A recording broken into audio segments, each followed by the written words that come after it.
बिस्मिल्लाहिर्रहमानिर्रहीम अस्सलाम वालेकुम। आज हम ब्रोस्ट बनाएंगे घर पर ही, बहुत ज़बरदस्त, बहुत अच्छी तरह स्टीम करेंगे। उसके लिए पहले हमने इस ब्रोस्ट को कट लगा के इनको फ्राई कर लिया ऑयल में।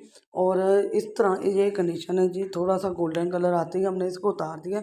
अब ये ठंडे हो चुके हैं, इसमें हम मसाला जार डालेंगे। मसाले में हम हल्दी डालेंगे, दड़ा मिर्च, पिसी हुई मिर्च, ज़ीरा और खुश्क धनिया पाउडर, नमक और गरम मसाला डालेंगे। और इसमें लहसुन अदरक का पेस्ट और दही डालेंगे और सिरका डालेंगे। और बहुत मज़ेदार ये बैटर हमारा तैयार हो चुका है। तो यहाँ हम उसके ऊपर कोटिंग कर चुके हैं, बहुत मज़े की, बहुत यम्मी बनी है। तो यहाँ हमने स्टीम कर लिया, इसको प्रेशर में हमने 10 मिनट के लिए वेट लगवा लिया और बहुत ज़बरदस्त, बहुत ही मज़े के यम्मी बने हैं। मुकम्मल वीडियो जो है मेरे डेली फूड पर पर आ चुकी है। आपने क्या करना है, डेली फूड को सर्च करना है और उसे देखना है।